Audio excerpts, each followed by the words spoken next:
Urgence Ukraine. Vladimir Poutine déclenche des incendies massifs dans plusieurs villes. Troisième guerre mondiale. Pour plus d'informations sur ce sujet, retrouvez-nous après le générique. Mais avant de commencer, n'oubliez pas de vous abonner et d'activer la cloche de notification pour ne pas manquer nos prochaines vidéos. Bon visionnage.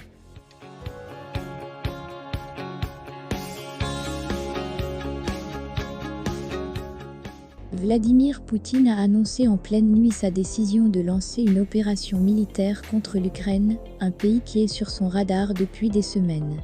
Juste après la fin de son discours à 3 h du matin, des incendies ont commencé à se déclarer dans plusieurs régions d'Ukraine, dont la capitale, Kiev.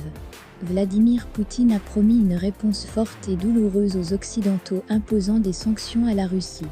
C'est fait depuis quelques heures.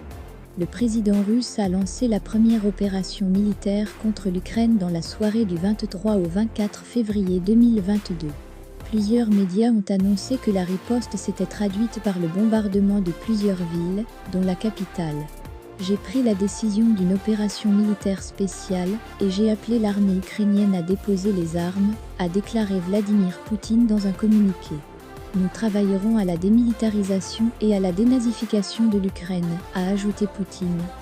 Qu'il s'est engagé à traduire en justice ceux qui ont commis de nombreux crimes et sont responsables de l'effusion de sang de civils, y compris de citoyens russes. Il n'y a pas de plan d'occupation du territoire ukrainien dans notre plan, et nous n'avons pas l'intention d'imposer la force à qui que ce soit, a également déclaré Vladimir Poutine. Le président russe estime qu'il a le droit d'aider la région divisée, qu'il a récemment reconnue.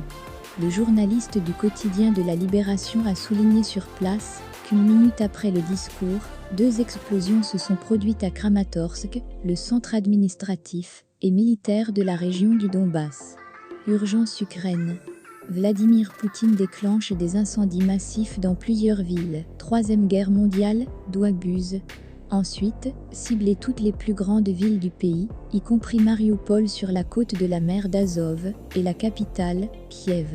Le ministre ukrainien de l'Intérieur a confirmé que Kiev avait été touché par des missiles de croisière et balistiques, ont déclaré des journalistes occidentaux. Vladimir Poutine est très clair sur l'attaque non provoquée du président américain Joe Biden selon laquelle le monde tiendra la Russie pour responsable. Il a averti les autres pays de l'OTAN qui pourraient exercer des représailles. Si vous le faites, vous ferez face à des conséquences plus graves qu'à n'importe quel moment de l'histoire. Je veux que vous entendiez ma voix. La veille, le président ukrainien Volodymyr Zelensky avait tenté en vain de contacter Poutine. Si quelqu'un essaie de prendre notre terre, notre liberté, nos vies, la vie de nos enfants, nous riposterons, a-t-il prévenu. Si vous nous attaquez, vous verrez nos visages, pas nos dos. Nos visages sont devant, il bomba le torse. Vladimir Poutine a lancé l'attaque. Nous attendons la réaction de l'Occident face à ce qui pourrait être le point de départ d'une troisième guerre mondiale.